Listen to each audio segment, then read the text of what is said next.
What is up, YouTube? It's your boy Timon, and today we're going to be doing a 6-month ownership review of my Honda Civic Type R. I'm basically going to be comparing the Type R to the Honda Civic Si that I previously owned. So I'm going to name a few key differences that I noticed. So let's get to the video. Alright guys, so number one would be the gas mileage on the Type R. I noticed that ever since owning the Type R, I would have to pump gas about every 3 days, maybe 4 max. If I were to wide open throttle everywhere, it'd be probably 2 days. The 4th day is probably me cruising and not getting on it as often. Me pumping gas on the 3rd day would probably be me not getting on it as often and just casual driving in the middle lane, cruising in the slow lane. But yeah, I would say compared to the Si, it would be probably every 5 days to 6 days pushing it. So in the Si, I would save so much more gas, but that's obviously because the Si had a 1.5 liter turbo instead of the Type R, which is a 2.0 liter turbo. Obviously, take this information with a grain of salt. This is from my personal experience. Everyone has their own driving habits. So that's one thing I noticed from my previous Si compared to the Type R that I now have. So number two would be the aftermarket support for the FK chassis. I feel like the support for the FK chassis, there's a lot more variety only because Japan received, I think, only the FK chassis compared to the FC1, FC3 coupes and sedan SIs.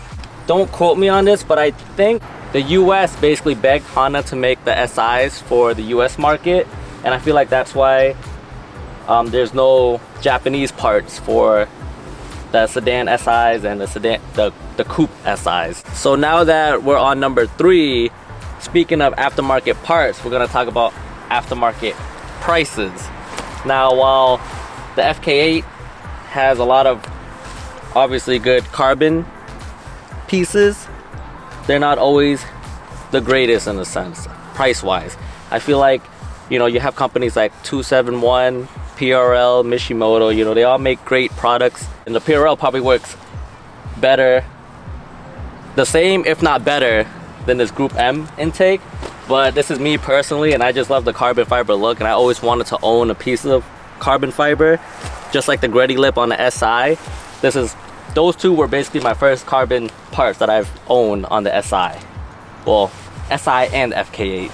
So one of the main struggles that I had with owning the Si was that I couldn't find Japanese parts for my car. And I'm not saying Japanese parts are always the greatest, but me personally, I like Japanese brand like Mugen, even though it's obviously Japanese parts are more expensive, but Mugen, Spoon, Veris, you have all that compared to the Si, which really didn't have that much Japanese aftermarket support. So that's why I chose the FK8 chassis or FK7 chassis basically, so that way I could have more of that overseas aftermarket support also. Alright, so now to number 4 would be the summer tires that are on these cars. So let's bring it down and let's compare between the Type R and the SIs. So obviously the Type R come with dedicated summer tires, which means more grip, but you won't get as much mileage out of them as the Si, which came with Goodyear all-season tires. So that's one thing to look out for. These summer tires, I've read on the forums that they'll last about 10 to maybe 15,000 miles, while as in the SIs, you could get like 40 to 50,000 miles out of those Goodyear all-season stock tires. So that's one thing to look out for when purchasing a Type R. So speaking of having to replace the tires, going into winter, you are going to need to buy another set of tires, which is obviously more money, depending on when you buy it. So if you start buying your Type R during the fall to winter months, you are going to need another set as soon as possible, because I think for summer tires, if it reaches below 50 to 40 degrees, the tires will probably start cracking, I think, from what I've heard. I've never owned a set of summer tires, but from what I've been reading, that's usually like a main cause. As in Si, you didn't need to buy another set of tires. Alright guys, so number 5 would be braking. But before we talk about the brakes, we're gonna talk about the brake dust on this car. Look how, I mean, you're gonna need to dedicate a whole 4 hours, 1 hour for each wheel to clean these wheels off. As you guys can see, I kind of tried to wipe it down for you guys before this video, but it wasn't happening. I didn't have enough time to just clean it for you guys. But the biggest difference between the two brakes of the Si and the Type R is obviously the bigger brake of the Brembos. But the Type R also come with two-piece rotors, which makes it lighter and dissipates heat faster, which is good for track use that I don't do yet, obviously. The Si comes with regular brake rotors and pads, but I've heard that the Brembos need to be changed out more frequently than the SIs. When I had my Si, I didn't change the brake or rotors, and I was about at 70,000 miles when the brakes started to feel squishy and the rotors kind of started to feel like a little bit funky in a sense, but it wasn't too bad. But I felt the brakes wasn't being as responsive as before when I would push the brake pedal basically. So that's one thing to note on. I feel like when you own the Type R, there's more upkeep and maintenance. So the Type R's, only the 2020 and 2021 models came with the two-piece rotors. That makes it lightweight and dissipate heats faster. The Si sedans and coupes, they came with larger brake pads and rotors than the regular base model sedans and coupes. So on to number 6 now, we're gonna talk about tuning. When I owned the 10th gen Si, tuning was so easy. I bought a K-tuner unit, bought the TSP Stage 1 Plus tune off of their website. I also bought the Variable tune and the Variable God Mode tune that I obviously had it hooked up with the PRL catless downpipe so I didn't blow my cats if I were to use that tune. So make sure you guys, if you guys use that tune, use catless. I know these days catless are hard to come by because the EPA are cracking down and people are selling it for like $700 for no reason. I don't know why. But tuning on the FK8 compared to the Si, so much harder. I haven't tuned the FK8 because it's more money involved into tuning it, and I just don't want to throw my warranty away just yet. I think the Type R ECU is a Bosch ECU unit, so it's more complex than a regular ECU that comes standard with the SIs or in the base model Civics and stuff. So with the 2020 and 2021s, you'll also need to purchase a jailbreaking unit, and you can also do it online now instead of having to take your whole ECU out and shipping it to the company who would basically jailbreak your ECU.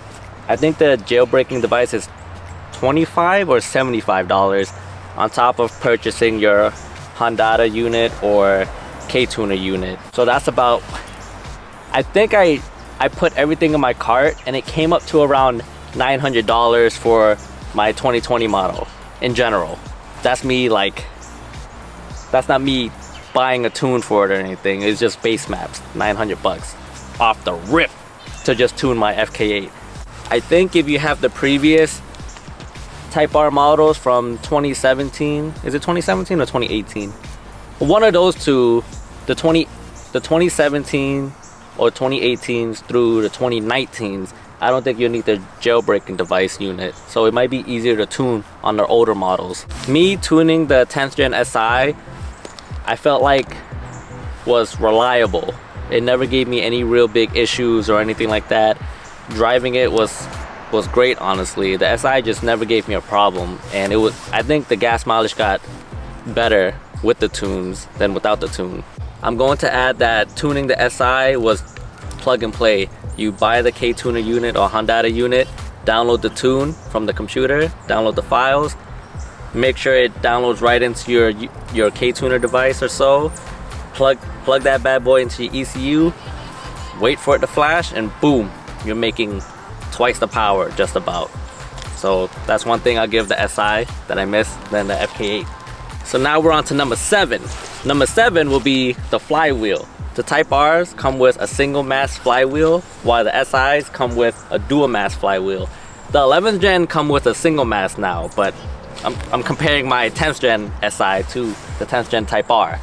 So with the 10th gen dual mass flywheel, I felt like the clutch was mushy, and I felt like it was just heavy. Rev hang, you could feel and notice the rev hang, just like the revs will just hold and drop so slow compared to the single mass on the Type R. The Type R, driving it, is just much faster shifting. You can actually hear it. You hear the second, and when you go to third, the SI was kind of like,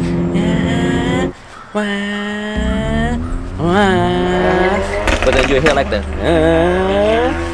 I don't know if you guys know what I'm talking about, but that's the noticeable sound that I can hear when shifting. Okay, so one big thing I noticed with the single mast and the dual mast is that the Type R comes with auto rev match. And when I'm at a drive-through window, say like I'm at Dunkin's, right? Getting a drink. I'm getting a drink. I'm like, yeah, can I order a large French vanilla iced coffee, regular? You put it in first, and obviously since the flywheel is light, but you also have the rev match system, it'll like whum. So I'm like revving in the drive-through without wanting to rev, and it feels like I'm pushing the next person up, and they're probably looking at me like, why is this guy revving at me? We're waiting in line at a drive-thru, and it sounds like I can't drive. But on the 10th gen, since it's a dual mast flywheel, I could put it in first and let go of the clutch without giving it gas, and it would just roll.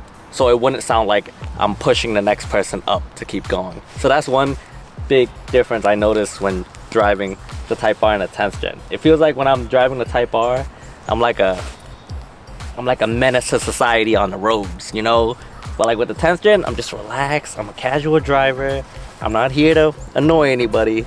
But with this, I'm just like, I'm gonna put it in first. Slightly let off the clutch, and it's like, yan, yan. And I'm like, oh God. That big old cam came out of nowhere. You know what? I'm gonna show you guys what I'm talking about. Okay. Watch this. All right, we're gonna start the car, right? Just so you guys believe me that I'm not revving my car at nobody. So I'm gonna put it in first, let off the clutch slightly.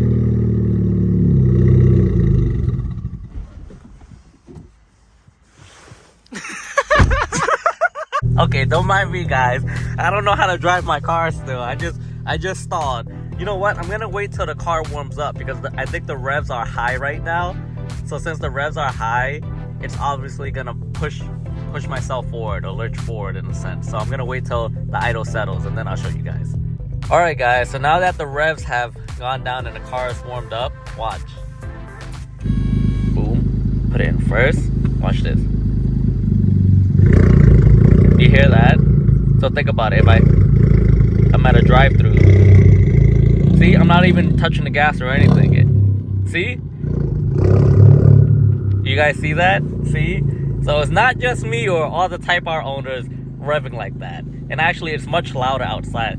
I have my little brother recording that, so I'll show you the outside clip of me doing that. That's with me not touching the gas. So guys, with that being said, if you're next to a Type R owner and you're on the road, and it looks like they're revving at you, they're probably not. It's the auto rev match feature that's just revving the car up for the owner to go.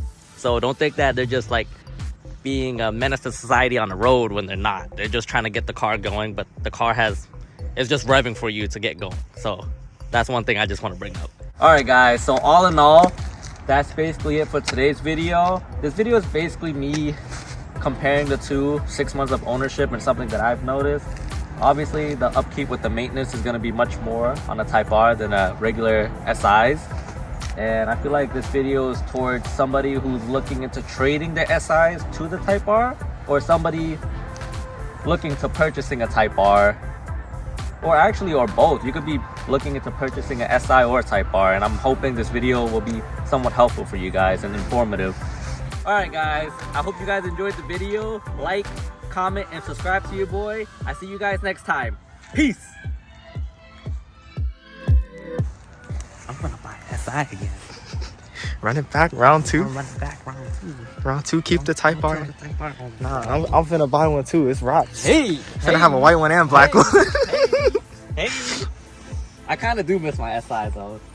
No kizzy. No kizzy. No kizzy. Like, I love the Type R, but I don't know. I felt like a part of me, like, I just love the. I think I've done so much to the SI that was like a part of me. So I feel like something's missing. It was like your first car. It was my first car that I modded. Your first project car. My first. It wasn't even a project. Running. It was fine. It was just the daily like that you. Yeah, it was my first daily that I modded, so I think that's why I have like a special connection with it. But honestly, I'm hoping I can get the same connection back with the Type R. I don't regret anything or any decisions that I've made, but I just want to let you guys know that I do miss the 10th gen SI that I had. As much as I miss the SI, y'all not gonna have to miss the link down below in the description about the last fit floor mats. Use code TIMON10 to save 10% off at your next purchase, whether that's the all-weather floor mats or the LED bulb.